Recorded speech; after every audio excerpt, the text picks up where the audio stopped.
Hello and welcome to the Al Monitor Brief. It's Tuesday, August 13th. I'm Kristen Talman. Today's main segment is a conversation with UNRWA's Communications Director, Juliette Touma, on how the UN Agency for Palestinian Refugees has dealt with the war since October 7th, including allegations against staff members with involvement in Hamas's October 7th attack on southern Israel. But first, let's get you caught up on what's happening in the Middle East. Iran on Tuesday rejected Western calls to stand down its threat to retaliate against Israel for the killing of Hamas political leader Ismail Haniyeh in Tehran late last month. U.S. credit rating agency Fitch downgraded Israel a notch on Monday, warning that its ongoing conflict against Hamas in Gaza could last well into 2025 and weigh on economic activity. The U.S. says Iran's attack on Israel could be this week, and Iran's political scene was shell-shocked late on Sunday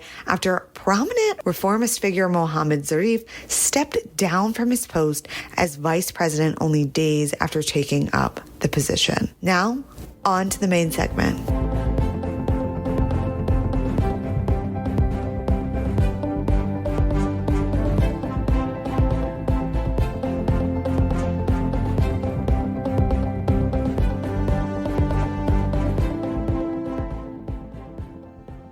Juliette, welcome to the Al Monitor Brief. Thanks for having me.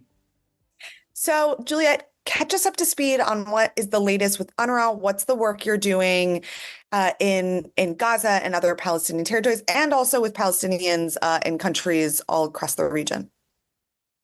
Yes, so UNRWA, since the war began in Gaza on the 7th of October, has shifted gears. While before the war, our largest program was in education. We educated 300,000 boys and girls in about 200 schools across the Gaza Strip.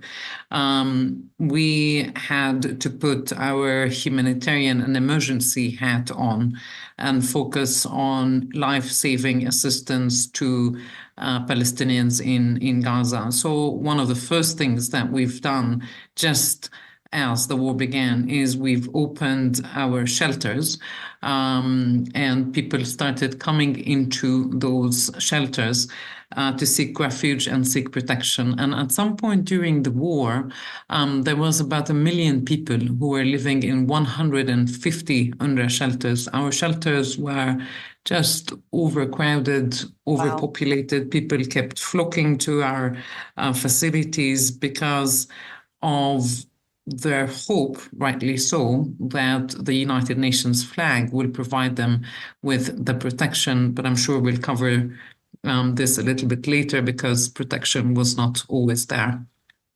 Yeah, that was then my follow-up question. First, how many people did these facilities, how many people are they typically able to hold? And did they provide protection for people and civilians looking for it?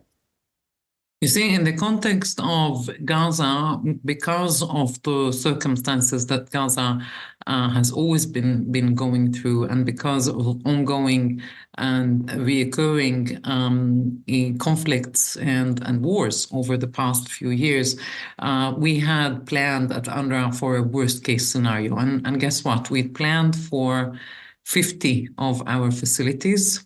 We ended up using 150 of our facilities, and we've planned for a maximum of 150,000 people. That was the worst case scenario. We never expected that at some point we'll have 90% of Gaza basically seeking refuge in our shelters. And what this means is a huge responsibility, because people came to these UN buildings hoping that they will be safe, except nowhere is safe in Gaza. We've said it from early on. Two of our schools on the very first week of the conflict, they were hit with people sheltering in them killed or injured. Our headquarters in Gaza City was hit on the first week of the war. And those hits kept happening. I mean, only a couple of weeks ago, we had several of our schools, in fact, hit. Where we are right now is 2/3 of our facilities, our buildings in Gaza, 2/3 of them have been hit. And as a result, more than 570 people who were sheltering in our buildings were killed, and more than 1,700 people were injured. And the sad story to all of this is that every time a school or a building is hit is beyond the brick and mortar, because we can always reconstruct. Sad reality is that there are women and children and older people and regular men who have nothing to do with this war who get killed and injured. Yeah. And something that is always critical to ask about UNRWA is that there's been, previously there's been a lot of educational training, and now you turn to a humanitarian response, crisis response. How is the ability to also turn back and give children education? Is that been a focus as we now stretch into 10 months into the war? Look, education is the bread and butter of UNRWA, of this agency, not only in Gaza, but across the board. This is the only United Nations agency that runs schools. We run United Nations schools. Until the war, we ran more than 700 schools. We provided education for more than 500,000 boys and girls from grade 1 to grade 9. Then we provided what we call vocational training in training centers to help young people find jobs and get into the labor market. I'm not sure that that there's justice that was done to the education that this agency has provided to generations of Palestinians over the years. And I think the best testament to that is only successful people, whether still in the region or who have left the region. We have the great story from a NASA engineer who went to UNRWA schools. We have doctors, academics, people in the private sector, ambassadors. We have sports people. They all went to UNRWA schools. And the beauty about UNRWA schools, which is very unique, is that it's the only school system in the region that has a human rights program in it. So we teach the kids who come to our schools the United Nations values, the human rights, the peace, the tolerance, and that is something that is absolutely fundamental. And the question is right now, how can this agency, UNRWA, how can it be supported to continue to give education to children? Now, to your question, I know it's a very long answer, but to your question on specifically on Gaza. Children in Gaza have lost 1 year of their education as a result of the war. All schools, private, public, and UNRWA schools were all closed when the war started. And many of those buildings have become people's homes because people fled at such a volume. But what it meant for a child in Gaza is that they've lost 1 whole year of their education. And we know from previous conflicts in Gaza, but also around the world, that the longer a child stays out of school, the more difficult it is to catch up, and the higher the risk it becomes for those children to fall prey to exploitation. That includes child marriage, it includes child labor, it also includes recruitment into armed groups. So what we've done just in the past couple of weeks is we've launched the first phase of our Back to Learning program. And we're focusing right now on mental health and psychosocial activities for children as a first phase to contribute to children simply being children again. So it's a lot of gaming and play and some sports and some music and some artwork for children to do something different than just to be traumatized and shocked, because I cannot emphasize the level and the depth of the trauma among every single child in Gaza. Certainly, certainly. And Juliette, earlier this spring, UNRWA faced allegations by these Israeli government, and then it was leaked in U.S. media of UNRWA employees' involvement in October 7th. What was the investigation that was found, and how did UNRWA look into that? Okay, so what happened is the following. Back in January, the government of Israel has approached UNRWA Commissioner General and gave him allegations that were very, very serious to the agency. And those allegations had to do with 12 of UNRWA staff who were working with the agency in Gaza. The Israeli government has alleged that they have taken part in the horrific 7th of October attack on southern Israel. The Commissioner General has acted very swiftly. Within 1 week, he took the decision to terminate the contracts of these staff members. Together with the Secretary General of the United Nations, he started immediately an investigation. I'll tell you about the outcomes in a minute. And he also launched a review that looked at risk management in the agency, and it looked specifically at how much the agency, meaning UNRWA, abides in its programs and among its staff abides by the neutrality humanitarian principle. So all that was done within 1 week after us receiving the allegations. Now, the Office of Internal Oversight and Investigations, OIOS, which is the highest investigative body in the United Nations.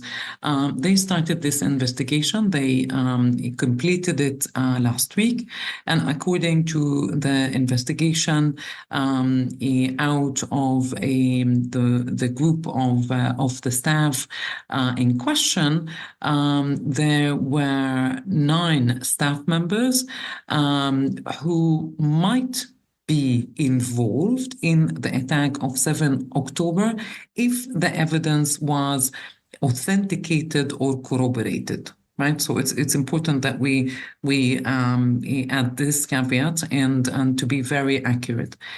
Despite that, the Commissioner General decided that he would terminate the contracts of these staff members, and he did that in what we call in the best interest of the agency to protect the agency's work. And the agency's work is about the work that we do for the communities that we serve, and to ensure that there won't be any interruption in the work that the agency does across the region and in Gaza, as we serve one of the most vulnerable communities in the world, and these are Palestinian refugees.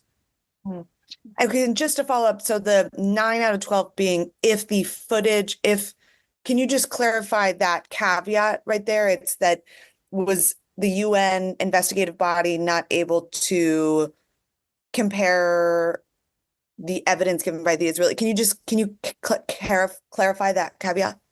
Look, I wish I can, but I can't, because as UNRWA, we are not authorized to comment on the proceedings of the investigations, and I'm not privy to the information that the investigation received. All I can say is what I covered in the first answer. We have across the region 30,000 people working with us, so it's always good to put things in proportion. If we're talking about 9 staff, this is 0.03% of a total number of staff. The review that I mentioned to you, that the independent review that was done and headed by a former Foreign Minister of France, Catherine Colonna, with a number of well-known organizations, that review said that in fact UNRWA has the highest scrutiny systems in its procedures, and that it, in comparison to other UN agencies of the size and volume or non-governmental organizations, that it actually adheres most to the principle of neutrality. And this is something that we have over the years worked very, very closely on with our teams on the ground. And the essence of this agency is that it is one of the largest human development agencies. It provides education, education, it provides primary health care to this group of people in the region that no other body provides assistance to. And in times of emergencies, over and over again, we have stepped up, and our humanitarian frontline workers were there to save lives of Palestinians. Yeah. And it seems like other countries who provided funding to UNRWA have reinstated that. How is the funding for UNRWA now?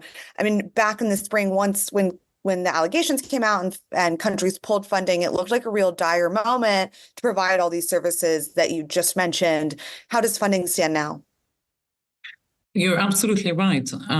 If you ask me this question in January, when the story first broke, it was very, very grim, because what happened is that within 48 hours of, by the way, the information did not leak on the allegations. We at UNRWA, through the Commissioner General of the agency, we put out a statement. We acknowledged what happened. We said what are the measures that are going to be put forward, and that was a very responsible act on behalf of UNRWA by the UNRWA Commissioner General, at the price of, within 48 hours, 16 countries, including the largest donors of the agency. The price was very heavy. There was a suspension of the funding. So if you asked me the question back in January, I would have said that the agency, and I have said that the agency was on its deathbed, and that we needed a breath of life and a push for this agency to survive. Now, thankfully, a lot has happened since. Most of the donors, in fact, 15 out of the 16 countries that have suspended the funding, they've all returned, and they are all funding the agency again. And that's absolutely fantastic and very welcome, because that meant that there was no interruptions, not even for one day, in the services and the humanitarian work that we do across the region, including in Gaza, that we were able to continue to pay the running cost of the agency, and we continue to be able to pay the salaries for our frontline workers, including the teachers, the nurses, the doctors, and also the humanitarians in places like Gaza, Syria, Lebanon. So there was no interruption. Where we stand right now is almost where we were every year in September, because this is a UN agency that operates through a hand-to-mouth approach. So it relies heavily on donations, mainly from the member states. And so we have visibility on our financial situation until end of September. And we should know soon how are we going to handle things after end of September. What's very, very interesting is that amid the suspension that we had with the member states, we had huge support from the private sector, individuals, foundations, people who have come forward to give assistance, financial assistance, donations to UNRWA. And here, I mean, also for your audiences, every single penny that we got counted, and every single penny helped us to continue, and helped us to continue to provide assistance to people in need, including those in Gaza. And then some other member states who have been donating to UNRWA have either increased or stepped up their assistance. And we've also seen new countries coming forward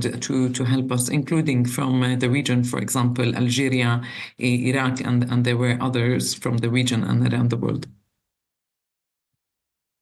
Juliette, there's questions around, I mean, you said it was funding until the end of September, but what does the future of UNRWA look like now, especially so as more Palestinian refugees are displaced and are now in more corners of the world, including in Australia, more in Qatar, et cetera. How does UNRWA see its future, hopefully in some day after of the Israel-Gaza war? Look, I wish I had a crystal ball, and I think in this war we all learned that prediction is is a fool man's game, right? So it's very hard to predict. What I do know is that the agency has a mandate to operate only in the Gaza Strip, in the occupied West Bank, including East Jerusalem, in Syria, in Lebanon, and in Jordan. We don't have a mandate to serve Palestinian refugees anywhere else. And that's a mandate, by the way, that's been given to us as an agency by the United Nations General Assembly. So any change in the mandate or any proposal to change the mandate has got to go back to the United Nations General Assembly. What I also know is that there is no alternative to UNRWA, and that UNRWA is the backbone of the humanitarian operation in Gaza. It's the backbone of providing education to Palestinian refugees in Syria, in Lebanon, in Jordan, in the West Bank. And that's it's impossible to replace UNRWA unless there is a political solution that provides an answer to the plight of Palestine refugees. And until then, there's no alternative to UNRWA. Juliette, thank you so much for coming on the Al Monitor Brief and catching us up to the minute on UNRWA's work in the region. Thank you for having me, Kristen. That's it for today, Tuesday, August 13th. You can read all these stories and more impacting the region at allmonitor.com.